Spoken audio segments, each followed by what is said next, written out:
तो हेलो दोस्तों, स्वागत है आपका हमारे चैनल में। दोस्तों मैं हूं लक्ष्मण कुमार वर्मा और स्वागत करता हूं आपका हमारे चैनल में। दोस्तों एक मैं आज यूनिवर्सल क्वेश्चन लेके आया हूं, यूनिवर्सल डाउट लेके आया हूं, यूनिवर्सल सवाल लेके आया हूं।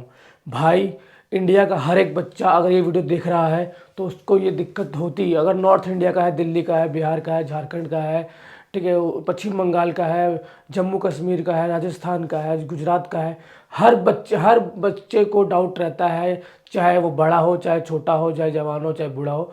भाई, हाउ टू स्पीक इंग्लिश। भाई इंग्लिश कैसे बोले भाई। इंग्लिश भाई, पता है लोग बोलते हैं यार इंग्लिश नहीं, हम हिंदी हमारी मातृभाषा है। भाई हिंदी हमारी मातृभाषा, दिल से रिस्पेक्ट है, लेकिन भाई अगर इंग्लिश नहीं आएगा ना लाइफ में तो भाई बहुत चीज़ें हमारे नहीं हो पाएगी। अगर सिर्फ इंग्लिश बोलना आता है ना आपको, इंग्लिश सिर्फ बोलना आता है, बोलना बोलना आता है, इंग्लिश सिर्फ बोलना आता है ना भैया, तो 50-60 हज़ार रुपये तो आप ऐसे ही कमा लेंगे। क्या बोल रहे हैं हम? 50-60 हज़ार रुपये आप ऐसे ही कमा लोगे सिर्फ इंग्लिश बोलना। अगर मान लो आपके पास कोई डिग्री नहीं है, आपने 12th नहीं किया, आपने 10th नहीं किया, ठीक है, तो भाई बेसिकली करना ही चाहिए। अगर मैं बता रहा हूँ वर्स्ट केस क्या हो सकता है, आपने 10th नहीं किया, आपने 12th नहीं किया, आपने ग्रेजुएशन नहीं किया, आपने MBA नहीं किया, आपने कोई डिग्री नहीं करी, लेकिन आपको इंग्लिश बोलना आता है, प्रॉपर आप बोल लेते हैं, तो किसी भी कंपनी में जाकर आप ऐसा सपोर्ट पे काम कर सकते हैं। आपको वो प्रॉपर रख लेंगे कि सिर्फ उनको सिर्फ क्या चाहिए होता है, उनको चाहिए होता है एक इंग्लिश नेटिव स्पीकर जिसको इंग्लिश बोलना आता हो, जिससे वो ऑनलाइन अपने प्रोडक्ट को ऑनलाइन बेच सके, समझा सके, ठीक है ना। तो उनको भाई, अब मान लो कॉल सेंटर में जाता हूँ, international call centre, international call centre, sorry call centre, तो यहाँ पे क्या होता है, यहाँ पे ओनली इंग्लिश रिक्वायर होता है। तो भाई इसी वीडियो में बताऊँ कैसे बोलना, कैसे है, सीखना कैसे है, ठीक है ना। भाई थोड़ी लंबी हो जाएगी शायद वीडियो, लेकिन यार मैं पॉइंट टू पॉइंट बताऊंगा, कोई बुकिश लैंग्वेज नहीं बताऊंगा, कोई ऐसा तरीका नहीं बताऊंगा जो कि लाइफ में, अब ऐसा नहीं बोलूँगा कि भाई आप इंग्लिश मूवी देखना शुरू कर दो, ठीक है ना, उल्ट पुल्ट मूवी देखना शुरू कर दो, या फिर ऐसी चीज़ें देखो जो आपको समझ में नहीं आ रहा हो, ऐसा काम करो। मैं नहीं बोलूँगा 100 वोकैबुलरी याद करो, 100 वर्ड लैंग्वेज याद करो, टेंसेस सीखो, ये कुछ नहीं करना है। मैं बताऊँगा करना क्या है भाई, प्रॉपर तरीका होता क्या इंग्लिश बोलने का यार। देखो, there is only way to learn English. भाई एक ही तरीका है, ठीक है ना। आप सबसे पहले भाई आपको कंसिस्टेंट रहना है। क्या करना है? आपको कंसिस्टेंट रहना है, आपको लगातार सीखना है, ठीक है ना। मतलब आपने आज सीखा तो कल भी सीखना है, परसों भी सीखना है, उसके आगे भी सीखना है। मैं एक एग्जांपल देता हूँ आपको, ठीक है ना। ये एक लेटर है, सबसे पहले ये लेटर समझिए आप। एक लेटर है, यहाँ से ऊपर जाना है हमें, और ये देखो, ये फर्स्ट लेटर है, सेकंड है, थर्ड, फोर्थ, फिफ्थ, सिक्स्थ। अगर देखो अगर मैं एक के बाद यहाँ जाता हूँ, फिर यहाँ जाता हूँ, फिर यहाँ जाता हूँ, तो चढ़ना आसान है। लेकिन अगर मैं कंसिस्टेंट नहीं हूँ, ठीक है, मान लो कि मैंने आज मैंने सीखा लेकिन कल नहीं सीखा, तो ये हटा दिया मैंने, ठीक है। अब यहाँ से यहाँ जाना टफ हो गया। अब मैं यहाँ गया लेकिन फिर मैंने कल नहीं किया, फिर यहाँ देखो, अब यहाँ से यहाँ जाना फिर टफ हो गया, ठीक है। अब मैं यहाँ आ गया, ठीक है, और फिर मैंने यहाँ पे मैंने छोड़ दिया, और फिर मैंने यहाँ पे काम प्रैक्टिस करी, यहाँ पे मैंने फिर प्रैक्टिस करी, फिर टफ हो गया। अब देखो फिर मैं यहाँ से स्टार्ट करता हूँ। अब मैंने यहाँ पे मैंने प्रैक्टिस करी लेकिन मैंने यहाँ पे प्रैक्टिस नहीं करी। अब देखो यहाँ से यहाँ पहुँचना कितना टफ हो गया, ठीक है, समझ रहे हो, यहाँ से जाना कितना टफ हो गया। फिर मैंने हो सकता है कंसिस्टेंट नहीं रहा और मैं यहाँ से इसको भी मैंने प्रैक्टिस नहीं किया, तो डायरेक्टली यहाँ से यहाँ जाना इम्पॉसिबल है। मतलब मैं इस चीज़ का मतलब समझाना चाह रहा हूँ कि अगर आप कंसिस्टेंट रहते हैं, आप रेगुलर करते हैं, कम पढ़ो लेकिन डेली पढ़ो, ठीक है।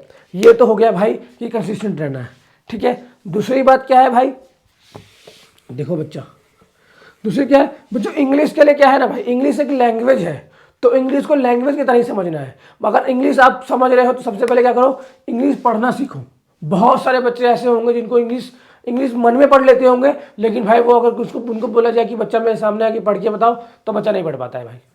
ऐसा बहुत बच्चों के साथ होता है। तो ऐसा नहीं कि उसको इंग्लिश पढ़ना नहीं आता है, इसका मतलब है उस बच्चे में कॉन्फिडेंस नहीं है, उस बच्चे में कॉन्फिडेंस नहीं है। तो भाई सबसे पहले कॉन्फिडेंस बिल्डअप करना है। तो कॉन्फिडेंस बिल्डअप कहाँ पे होता है? चार दोस्त के पीछे बीच में जाके इंग्लिश बोलोगे, ठीक है, और गलत बोल दोगे तो बाकी तीन दोस्त तो हंसेंगे ही, तो वहाँ तो आपकी कॉन्फिडेंस और लो हो जाएगा फिर तो, और जो आप में थोड़ा बिल्डअप इस वीडियो देख के थोड़ा मोटिवेशन आया था वो भी चला जाएगा। तो आप उस बंदे के साथ जाके इंग्लिश बोलो जो बंदे को इंग्लिश प्रॉपर आता है, लेकिन उसको सिर्फ आपके आप जो कहना चाहते हो उससे मतलब है, आपकी इंग्लिश से मतलब नहीं है। तो आप उससे जाके बात करो जो नेटिव स्पीकर हो। फॉर एग्जांपल आप इंडिया गेट पे जाते हो संडे, हर संडे को भाई इंडिया गेट पहुंच जाओ भाई, वहाँ पे टूरिस्ट आए हुए होते हैं, ठीक है, यूके कोई बंदा मिल जाएगा, आप उसको बोले भाई 5 मिनट बात कर लो मुझसे। आप 5 मिनट गलत इंग्लिश भी बोलोगे ना भाई तो वो आप पे हंसेंगे नहीं, क्योंकि उनको भी हिंदी नहीं आती है, वो भी टूटी फूटी हिंदी बोल के भैया कैसे किलो, या फिर यहाँ जाना है वहाँ जाना है, टूटी फूटी हिंदी बोल के अपना काम चलाते हैं। तो उनको भी लगता है भाई ये नेटिव स्पीकर नहीं है। तो आप उनसे अगर बात करोगे तो आपका कॉन्फिडेंस बिल्डअप होगा, क्योंकि आप भाई मतलब आम भाषा में आप अंग्रेज से बात कर रहे हो, समझ रहे हो ना। तो यहाँ पे आपको कॉन्फिडेंस बिल्डअप होता है। तो पहला कॉन्फिडेंस, ठीक है। दूसरा क्या है भाई, रीडिंग करनी है भाई बहुत ज़्यादा, और रीडिंग में ऐसे करनी है कि आप मेरे दोनों कान को ना भाई सुनाई देना चाहिए, इतना तेज इंग्लिश पढ़ना है। आप डेली 15 मिनट ही पढ़ो, लेकिन ऐसे पढ़ो कि आपको कान, जो आप बोल रहे हो आपको कान को सुना देना चाहिए, मन में नहीं पढ़ना है, फिर आराम आराम से नहीं पढ़ना है। जो आप पढ़ रहे हो चिल्ला चिल्ला के पढ़ो, क्योंकि जो आपका टंग है ना भाई, कभी कभी हम फंबल खाते हैं बोलते बोलते, या फिर हमारी सांस फूल जाती है। इंग्लिश बोलने के लिए आपको चाहिए कॉन्फिडेंस, ठीक है। तो मैं कहना क्या चाह रहा हूँ, कॉन्फिडेंस चाहिए। सेकंड, आपको रीड करना, जितना ज़्यादा आप रीड करोगे और उतना ज़्यादा आप लर्न करोगे। मतलब क्या, जितना ज़्यादा रीड करोगे उतना ज़्यादा लर्न करोगे। तो हमें करना है रीड, ठीक है।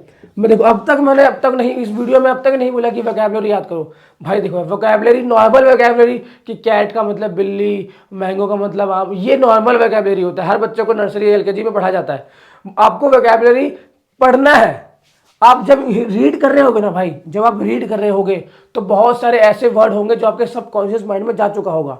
फिर जब आप दोबारा किसी और से सुनोगे तो आपको अपने वो जो वोकैबुलरी है सबसे आप अपने आप आपको याद होता जाएगा। और ये चीज़ें समय के साथ होती है। अगर आपको बहुत जल्दी सीखना है भाई, बंदे बोलते हैं 30 डेज में सीख जाओगे आप, तो यार नहीं पॉसिबल है। आप जब पैदा हुए थे तो आपको 2 साल लगा था हिंदी बोलने के लिए, ठीक है ना। तो आपको 2 साल तो नहीं लगेगा, लेकिन 6 महीने 8 महीने 10 महीने तो लगेंगे। 6 महीने 8 महीने 10 महीने तो लगेंगे भाई, ये तो नॉर्मल टाइम होता है। तो भाई कोई भी ऐसा 90 दिन में आप इंग्लिश बोलना सीख जाओगे तो ऐसा पॉसिबल नहीं है। प्रैक्टिकल बात करूंगा, प्रैक्टिकल चीज़ें बताऊंगा, वो चीज़ें बताऊंगा जो आप कर सकते हो, ठीक है ना। तो रीड करो। तीसरा क्या है भाई, आप ना क्या करो, सुनो इंग्लिश भाई। थोड़ा यार कानों को आदत दिलाओ, कानों को आदत लगाओ कि वो इंग्लिश सुनना पसंद करे। क्योंकि भाई देखो इंग्लिश में न्यूज़ आप पढ़ोगे सुनोगे तो शुरू में मन नहीं लगेगा, ठीक है ना। अगर आपको राम जी पसंद है, मोदी जी पसंद है, हमारे हम दिल से रिस्पेक्ट करते हैं, ठीक है ना, तो आप क्या करो, न्यूज़ को इंग्लिश में सुनो। आज तो बहुत सारे आपके पास स्मार्टफोन होता है यार, यूट्यूब पे बहुत सारे इंग्लिश स्पीकिंग वो आते हैं, क्या कहते हैं, न्यूज़ आते हैं, तो वो आप सुन लो, ठीक है ना। और ऐसे बहुत सारे, अपना पता है मैं 50 लिस्ट डाल दूंगा, लिख दूंगा, ठीक है, 50 लिस्ट डाल दूंगा। और आप एक को भी फॉलो कर लोगे ना प्रॉपर, अब सिर्फ इस चीज़ को ही फॉलो कर लोगे, डेली आप संडे को जा रहे हो और नेटिव स्पीकर से बात कर रहे हो, उसमें भी आपकी इंग्लिश काफ़ी इंप्रूव हो जाएगी, ठीक है ना। तो 50 में 4 5 6 8 पॉइंट लिख दूं उसका मतलब नहीं है। मैं कहना क्या चाह रहा हूँ आपको कि इंग्लिश इतना इंपॉर्टेंट क्यों है। इंग्लिश इतना इंपॉर्टेंट इसलिए है भाई कि अगर आप 10th में हो या फिर 12th में हो, ठीक है, और आपको नॉर्मल इंग्लिश नहीं आती है तो आपको जॉब नहीं मिलेगा। आपको रिज्यूमे इंग्लिश में लिखना होता है, आपका इंटरव्यू भी इंग्लिश में होगा। पहला सवाल ही आपसे यही पूछा जाता है, tell me about yourself, मतलब आपके अपने बारे में बताइए। तो अगर वो इंग्लिश में पूछ रहा है आपसे तो आपको इंग्लिश में ही बताना पड़ेगा। तो वहाँ भी आपको कॉन्फिडेंस चाहिए। आपको इंग्लिश जरा बिहारी में जरीमनी तो आना चाहिए आपको इंग्लिश, समझ रहे हैं ना। तो हम आपको ये कहना चाह रहे हैं। तो भाई इंग्लिश लाइफ में बहुत इंपॉर्टेंट है। अगर मैं बताऊंगा, वीडियो ज़्यादा लंबी नहीं करूंगा, ठीक है ना।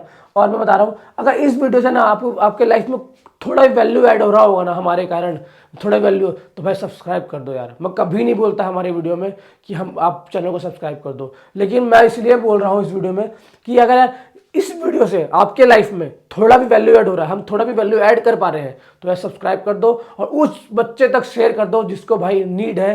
भाई देखो आपको जॉब चाहिए, आपको गवर्नमेंट जॉब चाहिए, आपको देखो यार हर जगह इंग्लिश रिक्वायर होता है भाई। ऐसे ना जिसको इंग्लिश आता है ना बोलने के लिए भाई, वही आपको बोलेंगे अरे यार इंग्लिश कुछ भी नहीं होता, इंग्लिश तो हवा होता है। भाई इंग्लिश आता होगा तो लाइफ में आप बहुत अच्छा कर सकते हो, ठीक है यार। बाकी यार दोस्तों वीडियो में इतना ही था, ठीक है दोस्तों। वीडियो में कुछ भी अच्छा लगा हो वीडियो को लाइक करना, चैनल को सब्सक्राइब करना। मिलते हैं आपसे नेक्स्ट वीडियो में। जय हिंद।